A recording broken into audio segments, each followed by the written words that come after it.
is a chamber music festival that happens every summer, leading up to Labor Day weekend. Jack Stulz, co-artistic director, and I grew up here together. We've known each other since I was 11, he was 12.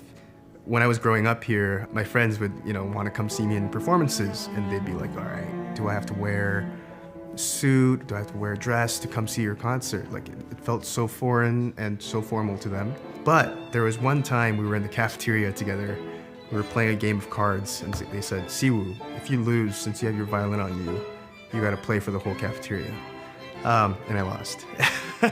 So I got out my violin, I got on the lunch table, and I blasted away on the violin, and everyone stopped talking.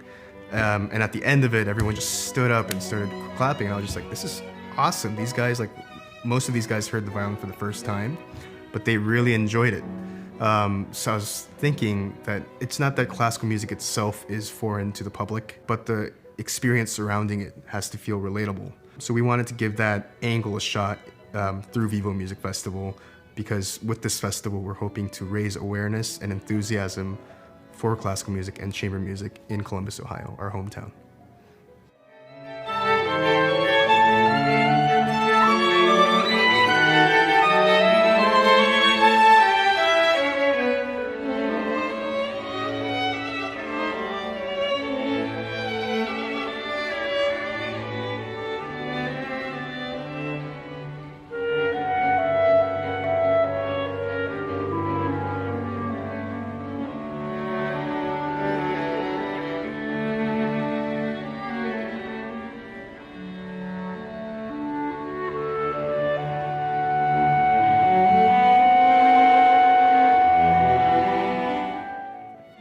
Previous seasons, we've really explored a broad range of composers' works.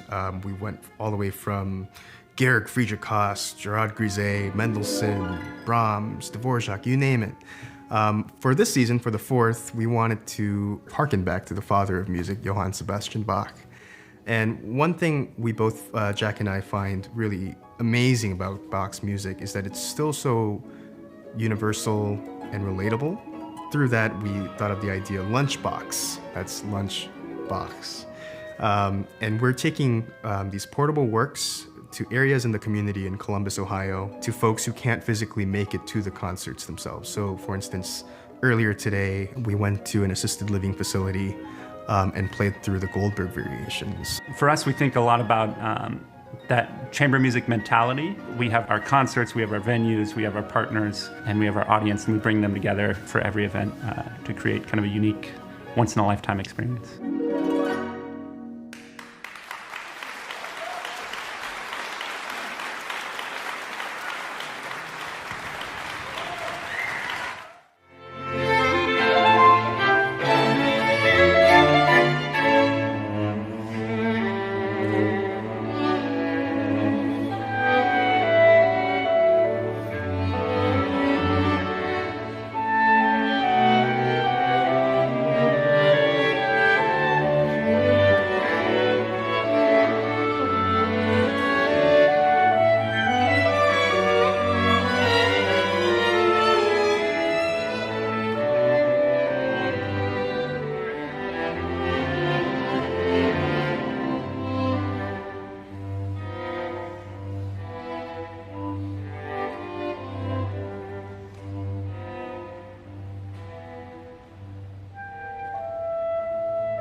VIVO is a chamber music festival that happens every summer, leading up to Labor Day weekend. Jack Stulz, co-artistic director, and I grew up here together. We've known each other since I was 11, he was 12. When I was growing up here, my friends would, want to come see me in performances, and they'd be like, all right, do I have to wear a suit? Do I have to wear a dress to come see your concert? Like, it felt so foreign and so formal to them. But there was one time we were in the cafeteria together. We were playing a game of cards, and they said, Siwoo, if you lose, since you have your violin on you, you gotta play for the whole cafeteria. And I lost. So I got out my violin, I got on the lunch table, and I blasted away on the violin, and everyone stopped talking. And at the end of it, everyone just stood up and started clapping, and I was just like, this is awesome. These guys, most of these guys heard the violin for the first time, but they really enjoyed it. So I was thinking that it's not that classical music itself is foreign to the public, but the experience surrounding it has to feel relatable. So we wanted to give that angle a shot through VIVO Music Festival, because with this festival, we're hoping to raise awareness and enthusiasm for classical music and chamber music in Columbus, Ohio, our hometown.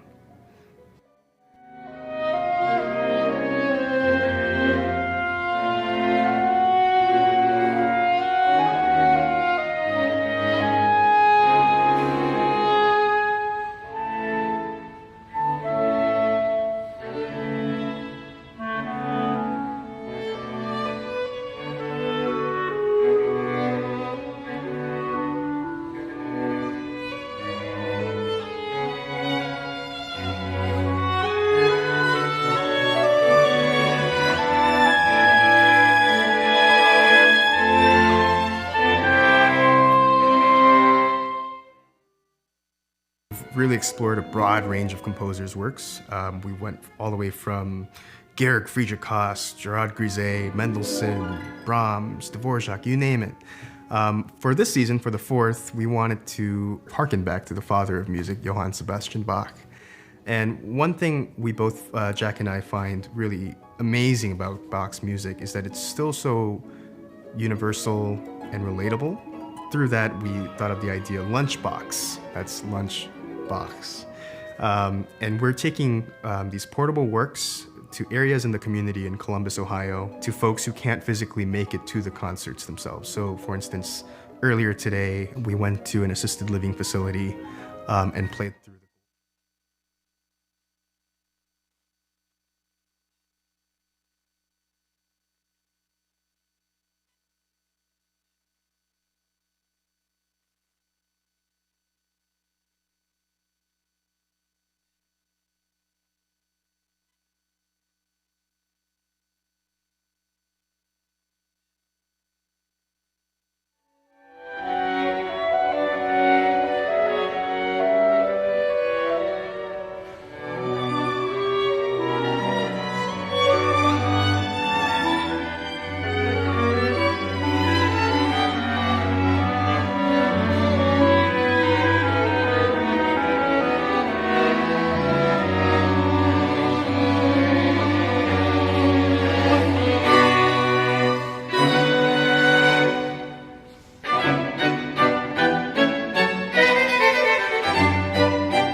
VIVO is a chamber music festival that happens every summer, leading up to Labor Day weekend. Jack Stulz, co-artistic director, and I grew up here together. We've known each other since I was 11, he was 12. When I was growing up here, my friends would, want to come see me in performances, and they'd be like, all right, do I have to wear a suit? Do I have to wear a dress to come see your concert? Like, it felt so foreign and so formal to them. But there was one time we were in the cafeteria together. We were playing a game of cards, and they said, Siwoo, if you lose, since you have your violin on you, you gotta play for the whole cafeteria. And I lost. So I got out my violin, I got on the lunch table, and I blasted away on the violin, and everyone stopped talking. And at the end of it, everyone just stood up and started clapping, and I was just like, this is awesome. These guys, most of these guys heard the violin for the first time, but they really enjoyed it. So I was thinking that it's not that classical music itself is foreign to the public, but the experience surrounding it has to feel relatable. So we wanted to give that angle a shot through VIVO Music Festival, because with this festival, we're hoping to raise awareness and enthusiasm for classical music and chamber music in Columbus, Ohio, our hometown.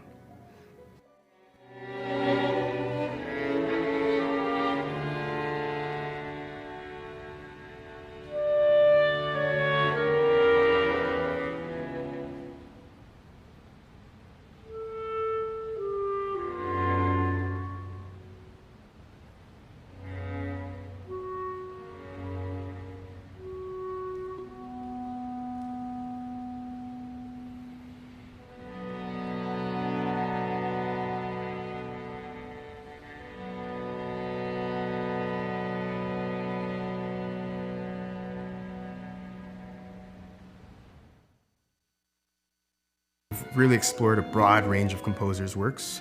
We went all the way from Georg Friedrich Haas, Gerard Grisey, Mendelssohn, Brahms, Dvorak, you name it. For this season, for the fourth, we wanted to harken back to the father of music, Johann Sebastian Bach. And one thing we both, Jack and I, find really amazing about Bach's music is that it's still so universal and relatable. Through that, we thought of the idea lunchbox. That's lunch box. And we're taking these portable works to areas in the community in Columbus, Ohio, to folks who can't physically make it to the concerts themselves. So for instance, earlier today, we went to an assisted living facility and played through the Goldberg variations. For us, we think a lot about that chamber music mentality. We have our concerts, we have our venues, we have our partners, and we have our audience, and we bring them together for every event to create kind of a unique, once-in-a-lifetime experience.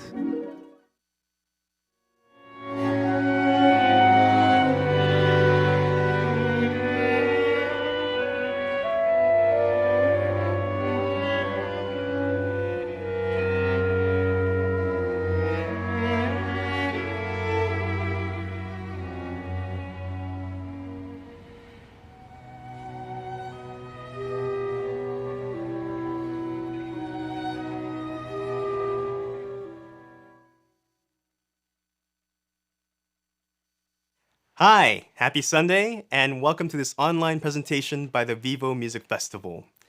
Over the course of the next half hour or so, we'll be enjoying performances together, sharing updates with you, and checking in with friends. Long time no see to so many of you, and thank goodness for this technology that enables us to stay connected during this historic time. Throughout the course of the event, if you have any questions or comments, please feel free to put them in the comments section and we'll address them as soon as possible. So, who am I? I am Siwoo Kim. I'm a violinist and an artistic director of VIVO Music Festival. What is VIVO? VIVO is a chamber music festival that happens every summer for the last 6 years. It was founded by 3 friends with a desire to give back to our hometown community. Let's check out this highlight reel from last summer to give you an idea. VIVO Music Festival is a chamber music festival that happens in Columbus, Ohio every summer. Jack and I decided to start it so that we could further elevate the artistic life in Columbus and bring the community together through chamber music. VIVO is a musical term which means life and lively. It expresses basically the energy that we're trying to bring to the music and trying to bring to the festival itself. Music for us is actually a way of bringing people together as a community. It's a way of building community, and it's also a way of experiencing art and life together with our audience. Our goal is to have that shared experience in whether we're performing concerts or community outreach or rehearsing here at Ohio Living Westminster Thurber. In our 4th season, we decided to have all our rehearsals at the Ohio Living Westminster Thurber. They graciously allowed us to have open rehearsals. So we rehearse, and the residents are all welcome to come and enjoy the music. Ohio Living is a retirement community. We house over 400 senior citizens. We usually have rehearsals as well as mini concerts, and we also take the music around to areas where it's hard to transport people to the auditorium, and that's the beauty of VIVO, is they come to us. They've even played bedside. It's wonderful. This year we're really excited about the Beer and Beethoven event. It's at Seven Sun. For the first time we're bringing local musical acts to play alongside with VIVO artists. So we have a few musicians from the Columbus Symphony. One of my former violin teachers. We also have some students of Chamber Music Connection. Thursday night we're in the museum in the Derby Court for VIVO Swan Songs, which is a concert program designed around pieces written towards the end of composer's career. Friday, we're in the Short North Stage for VIVO Black Angels, which will feature the Calidor String Quartet playing Schubert's Death and the Maiden alongside George Crumb's cult classic Black Angels, written for electric string instruments, as well as gongs and crystal glasses, and we get a shout in 7 or 8 different languages. Sunday, we have our grand finale, which is VIVO Rhapsody, which features a stellar clarinet quintet with Gabriel Campos Zamora. Jack and I can both see that there's more and more community support. Audiences are reacting to it, and musicians, when they're invited to VIVO, they're excited to come. That makes it all worth it for us. We're really happy when we feel that. I think every year they're pushing the boundaries, and then they push some more. I think the growth that they show has no bounds. It's grown again, gives me more work to do, but I love it.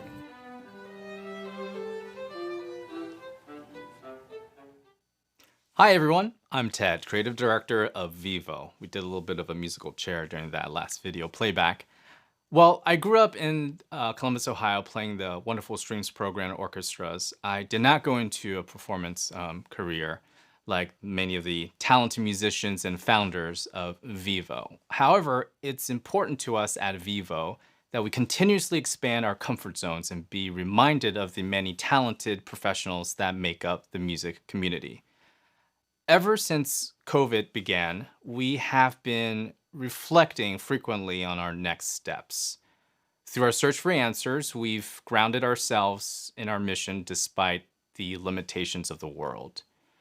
There is a challenge in our community, and in VIVO spirit, we are stepping up by investing into technology and collaborating with audio and video professionals such as GrooveView, the wonderful studio and facility that we're here, and media producer Alex Brown, behind a bunch of wires and monitors right over there, to bring the resources of VIVO to fulfill our community's needs, especially in the education community in this time of uncertainty. The power of music is beyond live concerts and entertainment. It is to reach every one of us in creative ways, and we aim to do just that through our content production in response to the needs of our community in frequent manners.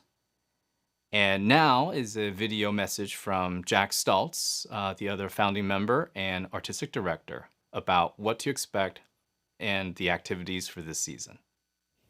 Thanks, Ted. Hello, everyone. Thank you again for joining us today. My name is Jack Stulz, and along with Siwoo Kim, I am one of the 2 artistic directors of VIVO Music Festival. Now, typically a VIVO season consists of 4 concerts, 10 to 15 outreach events, and our residency at Westminster Thurber, all presented within one jam-packed week at venues throughout Central Ohio. Our goal this year is to ensure that we can continue to live up to our mission of building community through world-class chamber music, in spite of the constraints imposed upon everyone by COVID-19. We are incredibly fortunate that as a small organization with a dedicated team and a supportive board, we are able to adapt and innovate during these challenging times. So, Over the past few months, we have worked hard to develop a flexible festival format that can continue to deliver world-class musical programming in both digital and real-life formats. To that end, we have established a clear set of deliverables that not only meets but exceeds our typical programming. First, we are working to help local music teachers adjust to the new reality of distance learning by producing a series of educational videos for use in digital classrooms. These high-quality videos will give insights into musical performance, playing tips from professional musicians, and of course spread the trademark VIVO joy in music making, creating a free educational tool for local teachers as well as innovative content for our online viewers. Second, we are partnering with local organizations, hospitals, and retirement communities to present digital lunchbox performances. VIVO artists will perform via FaceTime directly for COVID patients, seniors quarantined in retirement communities, and other community members who cannot otherwise access live musical performance at these times, creating intimate and meaningful interactions through direct one-on-one musical engagements. Third, we will be working with various community partners to present events like online masterclasses, roundtable discussions, digital classroom visits, and beer and Beethoven listening parties to create engaging audience experiences across digital media. And finally, we are working to reimagine the concert experience for these unique times. In the end of August, we will start by presenting an online concert in partnership with the Johnstone Fund for New Music, kicking off their fall digital series. We will have other online performances and media releases throughout the coming months. And as soon as conditions permit, we will be bringing musicians together to Columbus to play music again, producing high-quality digital content in the form of online recordings and videos, and to perform once more at the Columbus Museum of Art, either as a live stream concert or in a socially distanced performance. Just to give you a taste, here is a quick look at a socially distanced performance we presented last week for our friends at Ohio Living Westminster Thurber. Hi there, my name is Alicia Hui. I am Director of Community Engagement for VIVO Music Festival. One of the biggest things that we love to do here for VIVO is to provide music to communities all over Columbus. These are what we call lunchbox. Due to the circumstances, we have decided to adapt our lunchbox to virtual lunchboxes where we will be able to stream to people and also provide social distance performances. We have over a dozen partners, and one of them is Ohio Living Westminster Thurber, which we are here now, and we are going to be performing socially distanced for people that are listening from their balconies.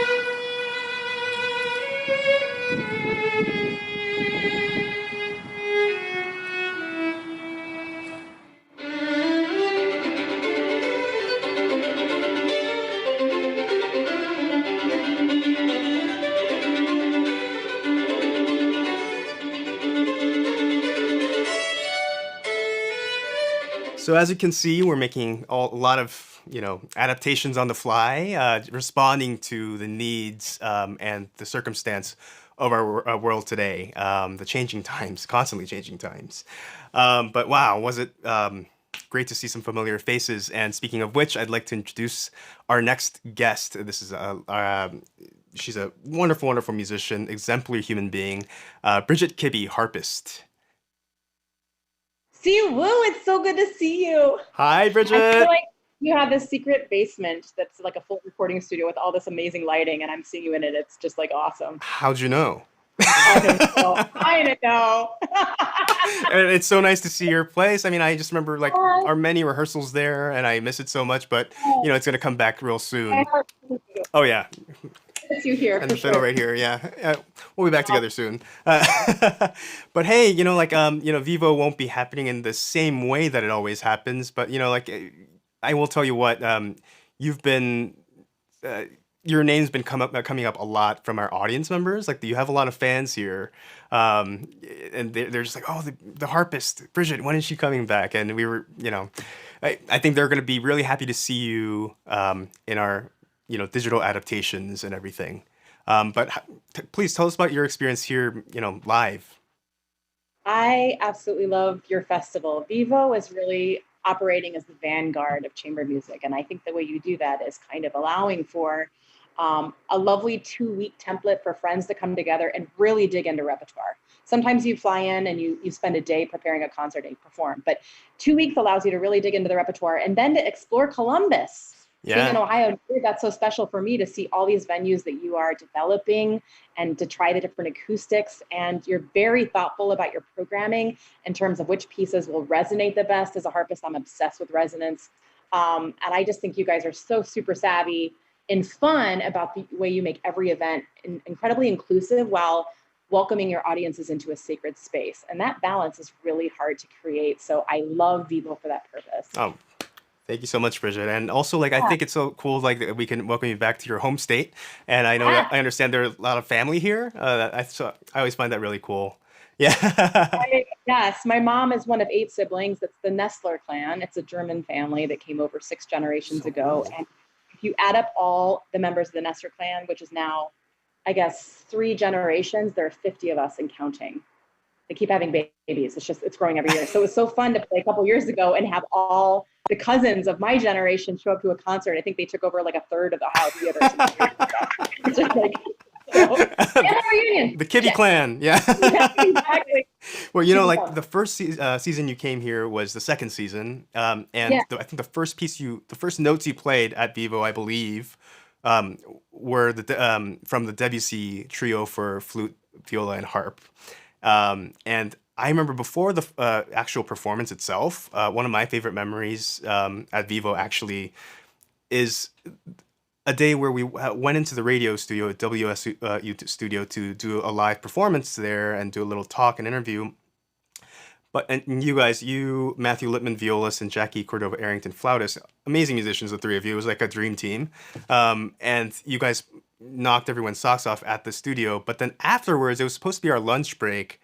But you guys were asking people in the studio if there's a room where you could practice more, where you could rehearse even more.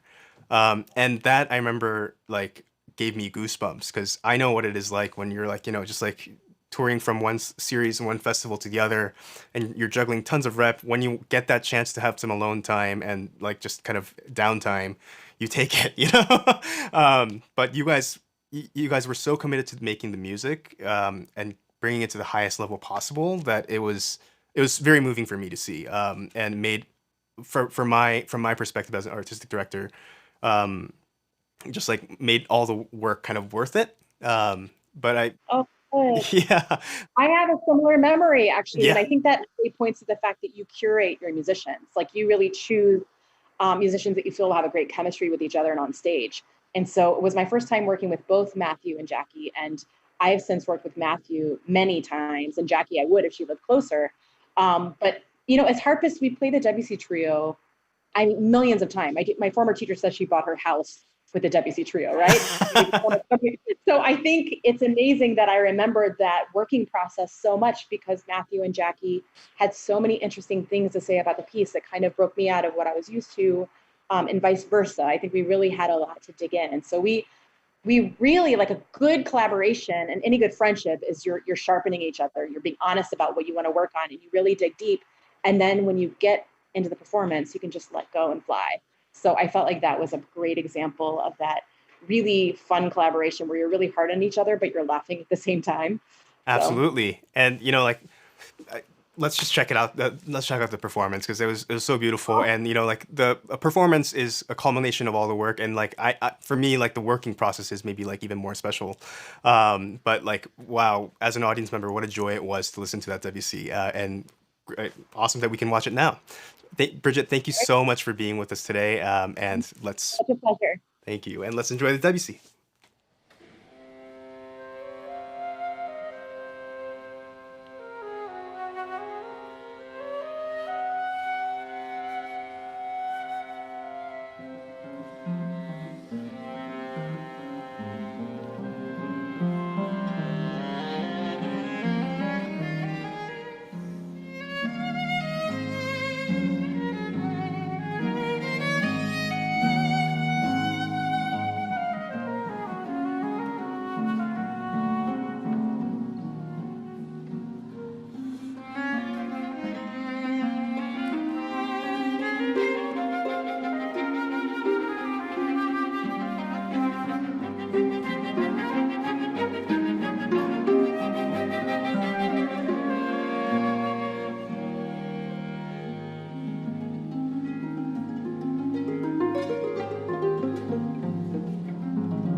Wow, that's beautiful. Wow, man, it's so nice to hear music, and it was super fun watching it together with you guys. And wasn't the flautist also wonderful? She's a dear friend, Jackie Cordova-Arrington, amazing human being as well. I got to really know her while we were doing Carnegie Hall's Ensemble Connect program, a 2-year fellowship program where we learned a lot about chamber music, but also about arts advocacy and entrepreneurship. And also, we just went out into the community and played a lot for, marginalized communities and whatnot. And I think we both have that shared experience. So she's been a trooper every time she's come to Vivo and added so much to the festival. But without further ado, here is Jackie. Hi, Siwoo. How's it going? Hi, hey Jackie, so good to see you. Looked great. And Well, thank you. where are you right now? So I live in Eugene, Oregon. So I'm the assistant professor of flute at the University of Oregon School of Music and Dance. So I'm over here in Eugene. Awesome, awesome. Actually, I have a couple friends there. I should get you guys connected. I don't know, whatever. But yeah, Yeah. Jackie, man, it's so good to see you. It's been a while since we last saw each other, even pre-COVID, and I was so looking forward to having you here live again. But of course, we're making a lot of adaptations, and we're a big part of Vivo, as you know, with our shared background, is that besides the um, emphasis on and commitment on artistry, we also place a lot of importance on community engagement. And Mhm. we've, our Lunchbox series is what we call our outreach performances. And our partners for the Lunchbox have always reported such positive things. And we've heard raving reviews about your performances there. So could you share a couple experiences from that? Yeah, absolutely. Actually, it's really funny, Siwoo, because when I saw on our itinerary that I was written down to play at a Goodwill, I was excited but a little skeptical because I was thinking to myself, "Am I going to go and play in the apparel store of Goodwill?" I didn't quite understand the parameters, and so I said, "Okay, cool." So I went to Goodwill to the first location of Goodwill with Alicia in the morning, and in fact, we did go to an apparel Goodwill store, and I walked in and very enthusiastically said to the store manager, who looked a little puzzled, "Hi, I'm here to do a performance for the Vivo Music Festival." And bewildered, he said, okay. And so he placed me next to the pants and skirts. Ah. And I started to think to myself, maybe I'm in the wrong place right now. So, but anyway, I did a performance there first, actually, before I got to Goodwill Columbus. Took me a while. And after I left with Alicia, we went to the second location. I was greeted by really friendly staff, and an incredibly enthusiastic audience of adults with developmental disabilities. Goodwill Columbus, I was so impressed to learn about all the different kinds of social and educational programs that they offer for adults on the spectrum.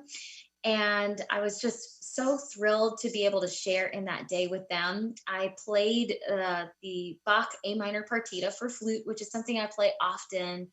And actually what I did was I led a conducting activity, because in the beginning of that partita, there are lots of moving notes.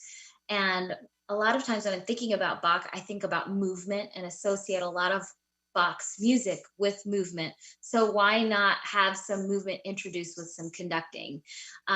So I had some of the members of the audience come up and conduct me, which was a lot of fun. But the best part of that performance actually was when the audience cheered on one of the staff members to come up and participate in the activity.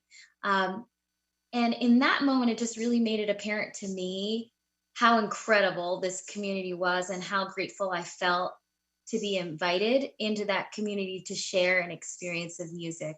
So a lot of people believe that music is an experience in and of itself, but I think that music is a vehicle to help people experience connection, you know, and I really loved that I had the opportunity to share that piece with the audience, and also a chance to really get to meet the staff and know them and understand the impact that they have on that community. So yeah, it was amazing. Amazing Awesome. I opportunity. mean, I love what you said about the music being the vehicle, and I also like how one thing I love about Vivo is that we focus on chamber music and we could really take it kind of anywhere.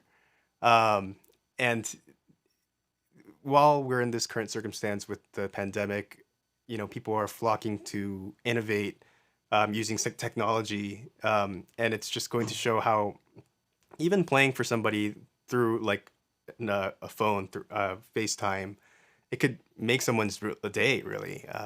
It's and I don't know, it's music. It's teaching me that music can actually. It makes a difference in someone's life, and it can be very simple, right? You can just go into like a clothing store and you could have changed someone's day that day. Right. It's not just about music. It's about connecting with people through music and the Absolutely. connections that we form through music. Yeah. Yeah, and again, and another thing, as an artistic director of this festival, one thing I felt very empowered by is that we bring musicians like yourself who can operate on the fly. Like, just I say like, oh, could we play here? And you're like, sure, I got this. I can connect with them. I can get engaged with them. And one of our favorite events each year is Beer and Beethoven because of that, because we deliberately don't really program the evening's concert. The audience doesn't know it, and we don't really know it either. We ask the artists to come prepared with certain things that they want to offer. But it's sort of like a more chaotic, in a good sense, kind of experience. And I was wondering if you could share some of your experience with that. Oh yeah, absolutely. So it's really funny because actually when we first met in Ensemble Connects You, you described Columbus and your community here really vividly. We were doing an exercise at Juilliard, and you were kind of depicting your house, but also talking about Wow. the community of people that live here. And so when I came to Columbus and I participated in the Hot Chicken Takeover Beer and Beethoven concert, I really saw all of those images come to life.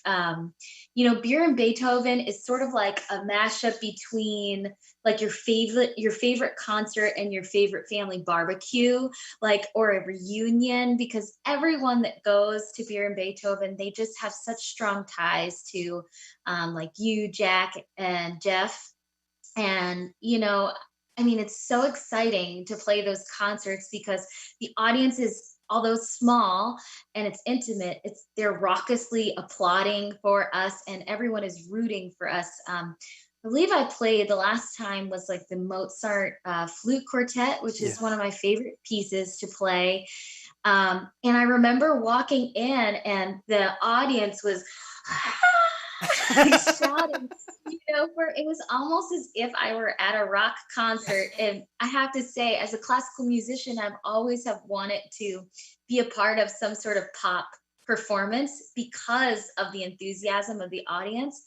But that's what's captured at Beer and Beethoven. You know, you get the same sort of enthusiasm you would at a rock concert, at a classical music concert. And, you know, it's so much fun. It feels like coming into a warm family community, but it's not just family, it's friends. And that's what that, you know, I get a sense that that's what Columbus is sort of about as someone that's an outsider. Absolutely. Yeah. So. And it's funny you say that because we're about to watch a transcription of Yesterday by the Beatles from Beer and Beethoven. And our trumpeter, Brandon-Ridenour, made this arrangement. And this is one of my favorite memories from Beer and Beethoven because everyone started participating and singing along to it also. And how poignant is it, you know, to think about yesterday today. Anyway, Jackie, thank you so much for sharing and making time to speak with us. And I miss you and so good to see you. And without further ado, let's enjoy the Beatles. Thank you, Jackie. Thank you.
That was such a wonderful moment. I just still remember getting goosebumps when people started singing along. And actually, out of the corner of my eye, I was able to see Bridget and Jackie dancing to the whole thing. I think in the WOSU live stream video, it actually shows that. But anyway, Beer and Beethoven, a community favorite, and we have a super fan of Björn Beethoven, as well as an important educator in Columbus. She teaches strings in Columbus and is also a board member of VIVO Music Festival. Let's please welcome Gretchen Zunic. Hi, Gretchen. Hey, Siwoo. Good to see you. You too. Thank you so much for joining us this weekend. I hope you're having a good weekend. Yeah. VIVO is my favorite time of the year, so anytime we get a little extra VIVO is always great. Oh, And as you know, one of my favorite concerts is the Björn Beethoven. yep. I love the laid back aspect with the musicians and the sort of anything goes atmosphere that we get there. And so I know Ed and I look forward to that night all year. Absolutely. And my gosh, like I know, I was in Westerville City School, so but like you teach at Upper Arlington School, high school with Ed, and so many of your former students are part of Vivo's family. The founders, Ted Yang, John Stulz or Jack Stulz, our co-artistic director, and oftentimes Jeff Myers and Nate West. How does it feel? Like, could you have imagined that they'd be back in Columbus like this each summer? No, but I think it's the amount of pride that we have over what these guys have done, having known them since middle school, and having taught them in middle school.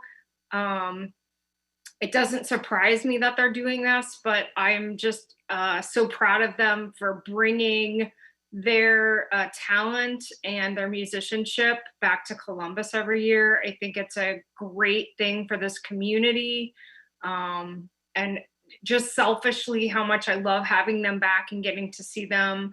And I can't even put into words what it means to watch them play and perform with each other and with their friends that they bring with them. The level of artistry that is VIVO every year is just unparalleled, I think. So Thank you so much for sharing that. Yeah. Yeah, oh my gosh, it's always such a joy to come back home from our standpoint. And I think we're all very proud of the fact that we benefited from the education that we got from Columbus. And that's why we are where we are and are able to give back in what ways we can. We're a small organization, but we want to do our part in contributing to the community that raised us. And speaking to that, obviously Vivo won't take the form that it usually is this summer, but it's given us a lot of time to kind of brainstorm and reflect on what we can do as a chamber music festival. And of course, there are a lot of conversations about how we can give back to the community, but we also thought about specifically the next generation of students who, this pandemic has impacted them in a different way than it has for someone like me or Ted or someone. So we're all faced with different challenges. And I'm sure as you as an educator are faced with your own unique challenges as well. Could you sort of shed some light into that? I think for us, we had very little time to prepare for sort of turning our orchestra room into a virtual classroom. We did a lot of trial and error. We actually ended up sort of switching our focus to solos and small ensembles, which I think fits in sort of with what VIVO is doing, just in the fact that it's very hard to have large groups together virtually at the same time. But I will tell you, and I love that you use the word community, what we heard loud and clear from our students is what they missed most was that community of playing together. And so I think whatever way we can come together to provide kids to still perform together in some way, whether that's, them playing to, getting together in a socially distant way, or we're having them themselves rehearse together and putting that together. I think that's going to be even more important as we continue to move through this pandemic. I think music's going to continue to be an incredible tool and source of comfort and support for all of our students. because we won't be together in a way we're used to for a while. Absolutely. So, and I appreciate that VIVO is working to create some educational videos that we as teachers will be able to share with our students, because I think anytime they have role models to help talk about, how they're surviving this pandemic and how they're still getting together and creating music, I think is great. Yeah, awesome. I thank you so much for sharing all of that. And as you can see, I mean, you're part of these committees when we're talking and brainstorming, and we are now so grateful that we have these professionals and technicians around, that we're fully set up in the studio. As you can see, this is definitely not my basement, as Bridget Kibbey said earlier. But we're ready to start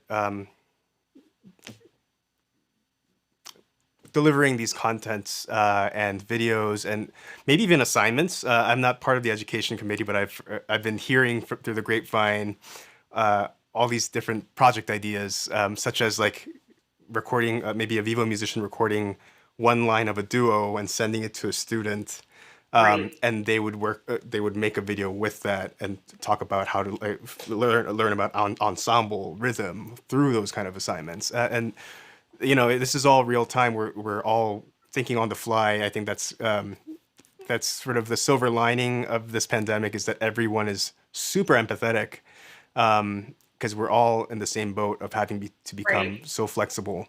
But it's been fun getting creative with you and just educators to try to positively impact students. So thank you so much for all you've been doing.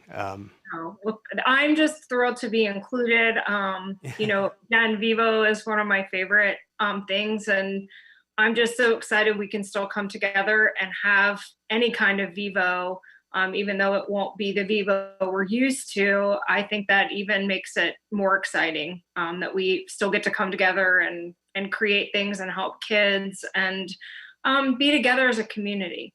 So. Yeah. Absolutely. And people can enjoy from the comfort of their living rooms. I hope everyone today is having a good time watching this event. I hope you have your afternoon coffee or Bloody Mary or seltzer in hand. And thank you so much, Gretchen, for tuning in or joining us in conversation. And I would love to now change over to a performance. It's a live performance from the Southern Theater several years ago, featuring another person who's benefited from Columbus's schools, and this is pianist Anna Polonsky, being featured in Dvorak's Piano Quintet. Thank you so much, Gretchen. Thank you, Siwoo. Bye-bye. Bye.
The Dvorak Piano Quintet, it never gets old. I've played that so many times now. It's obviously a chamber music favorite. It's programmed everywhere, but it's a favorite and played a lot for a reason. It's so uplifting.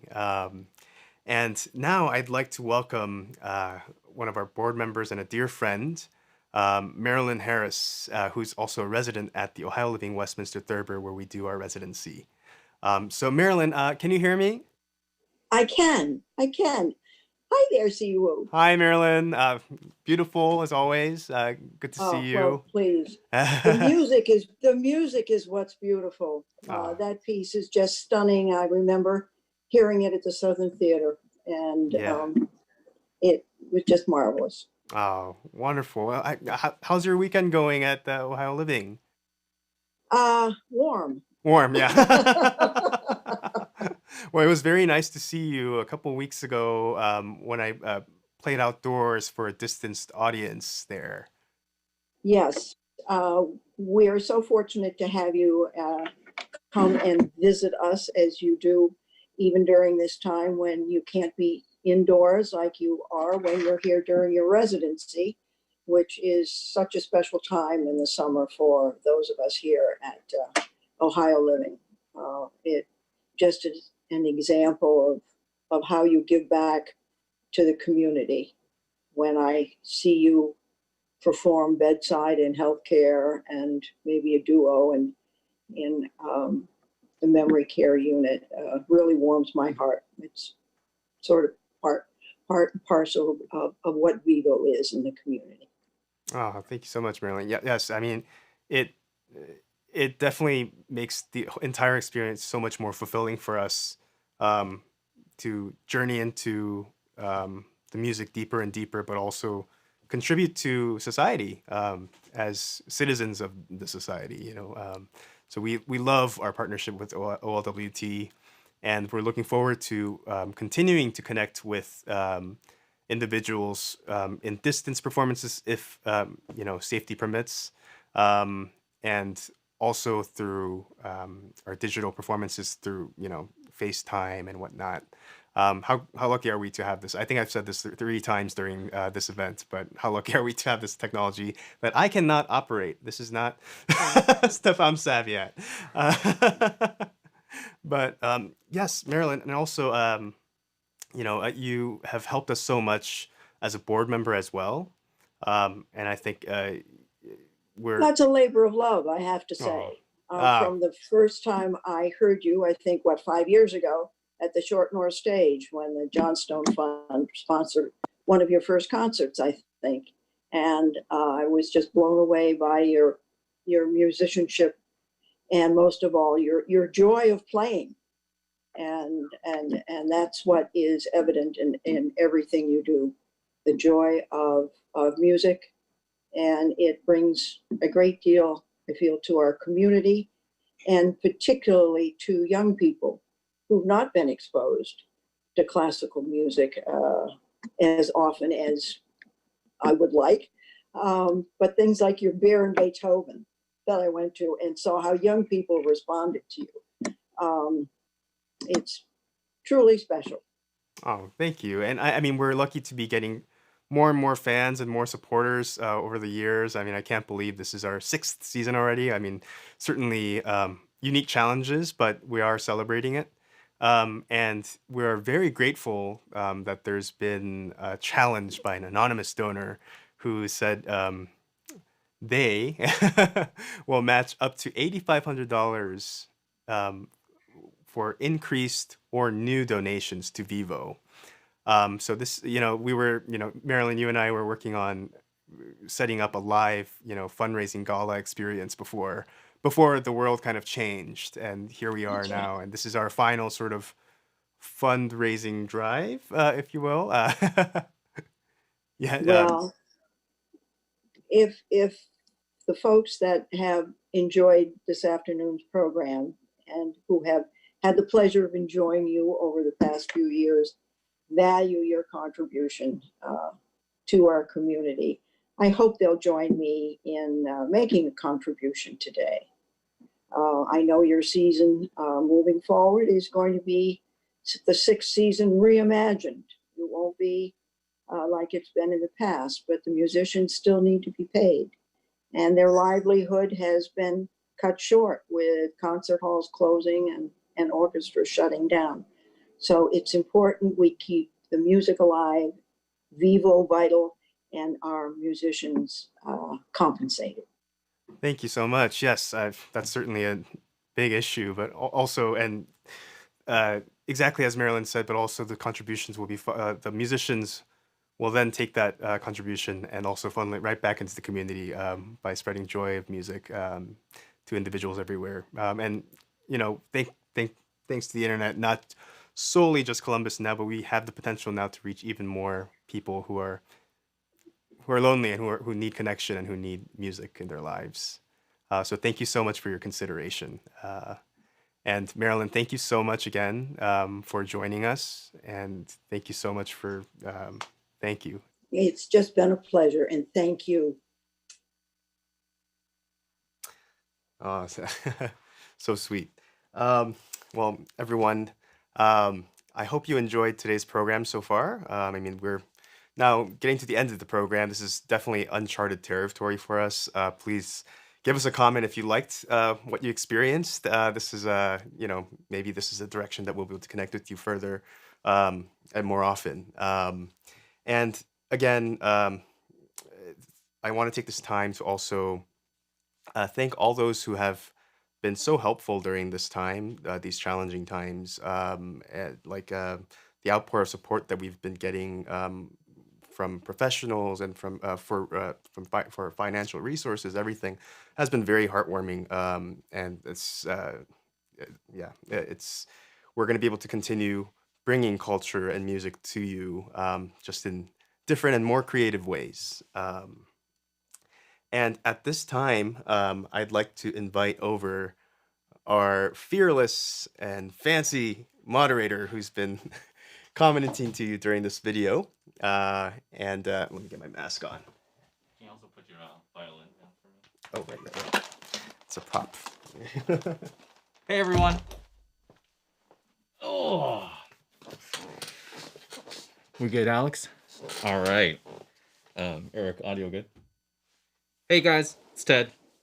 Got our mask on. For this segment of the event, basically we're taking some questions and comments. So feel free. I am the commentator, the moderator on YouTube right now. So feel free to drop your questions. We have not seen much questions, which I hope means we did a good job, explaining what our plans are for the season. But I think first, Siwoo, if you could shed some light. I know things are always changing, and we're always reevaluating and making decisions and going back on decisions. Who will be the artists for this season? Sure. So it's likely that the live portion of bringing the artists to rehearse together, that may be pushed than we had originally intended. But originally, as slated, we have myself on violin, Alicia Hui as another violinist, Jeff Myers violin, John Stulz, our co-artistic director. Hi, John. Jack, as violist, Matthew Littman as the other violist, Alice Yu, cellist, Matthew Zalkin, cellist, Nathaniel West, bassist, Jacqueline Cordova-Arrington, flautist, whom you saw today, Gabriel Campos-Zamora, clarinet, and Bridget Kibbey, harpist, and finally Henry Kramer, pianist, who would have been it would have been his first time here. And also Lucy Fitzgibbon, soprano. A lot of things in my head right now. Yeah, I know, totally. I know it's been a long day for us. So those are some of the artists for this season, and we're going to be reassessing what's feasible, and we are lengthening into the fall to see what we can do in terms of live performance capture and recording. So one of the commentators comments were some CDs or a recording for sale after the festival. Definitely something we want to work towards first, but we need to ensure everybody's safe and the conditions are okay for everyone. Judy Hellum, hello. Yeah, say hello to Judy. Hi, guys. And let's see. Somebody asked, any new merch this season? I want new merch. We have a wonderful designer who helped us with our new branding elements. And we're really excited. Drop us a line, a comment on Facebook with ideas of what type of merchandise you want. We have buttons ideas, we have bumper stickers, we have t-shirts. And then I think somebody dropped a line by texting me saying limited edition vinyl records. So, if you like that, give a thumbs up. I know Eric is super excited. Actually, talk about Eric. Let me see if there's any more questions. I just want to expand a little bit. Groove U, for those of you who don't know who Groove U is or what they are, they're located in Dublin, where we are right now, Ohio, and they offer music industry career programs. It's a 2-year full-time higher education apprenticeship, and they specialize in audio production. So the awesome microphones and studio setup we have here to ensure this guy sounds the most amazing as possible. No pressure. No pressure at all. And other specialties are music business, live sound, video, interactive components. So again, this is GrooveU. You can check them out at grooveu.edu. That's GROOVEU.edu. So that is GrooveU. What else did you see? A lot of thumbs up. Oh, thumbs up. Thumbs up back. Hey, Jeff. What's up, man? Okay, so some other questions. I think I want to talk about a little bit more of the education component. Actually, we have a question here. Any more of the outdoor socially distanced performances, just like the one Siwoo gave a couple weeks ago? You want to take that one? Yes, so we will be in touch with our lunchbox partners. As Alicia said earlier during the event, we have over a dozen partners, and we are giving each of them an option to either request for a virtual lunchbox, in which case we would use technology to stream something, or a distanced one, in which case we would have to be collaborative in nature and find the most ideal conditions to keep everyone safe and distanced. Yeah, and if any of you out there have an idea or want to set up a digital lunchbox, feel free to email us at info@vivofestival.org. And let us know. We'll set it up and we'll coordinate and we'll see which musicians makes the most sense, and we'll definitely set that up and provide the music that way virtually. So that's definitely one thing that we can do. So thank you for asking that question.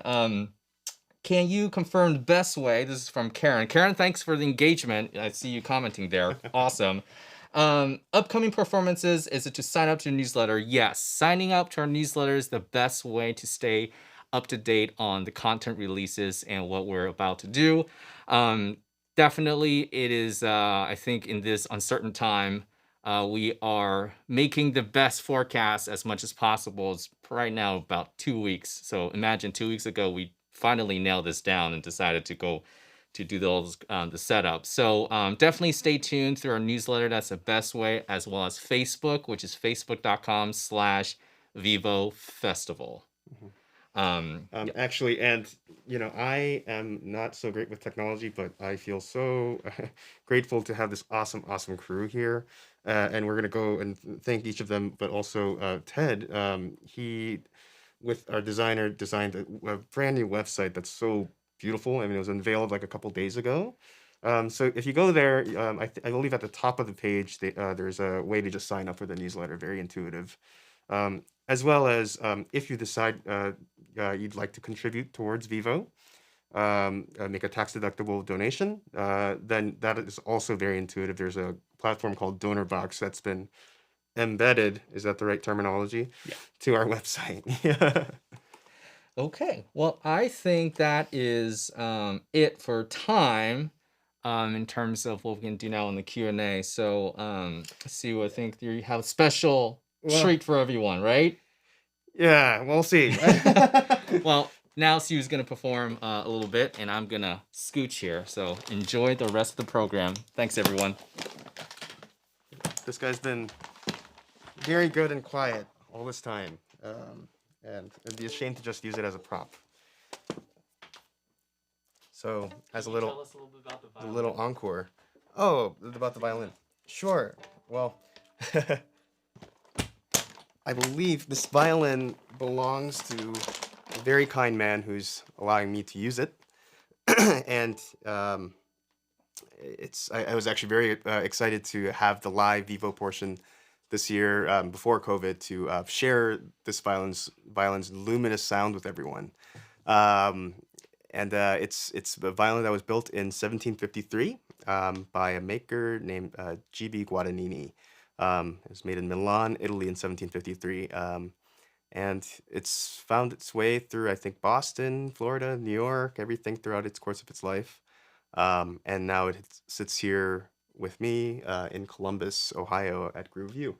So, I mean, when I think about that, it's been through quite a life, and it's still here. It's survived everything, both world wars, pandemics, and whatnot. So this too shall pass, and we are all in this together. And as Ted said, please, if you have any ideas or anything, we're all thinking on the fly. So please pitch in your ideas, and we would be really happy to seriously consider them moving forward. So anyway, please enjoy.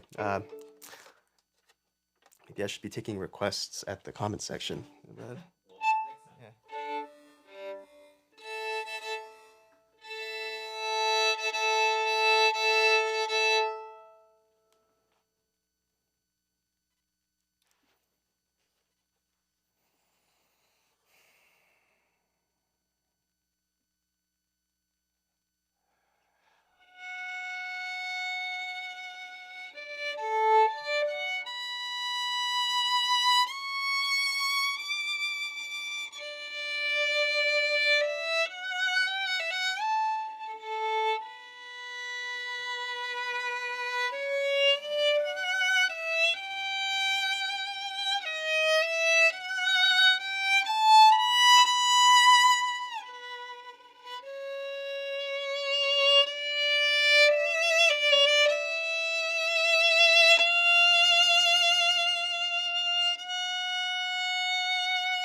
Thank you. See you soon.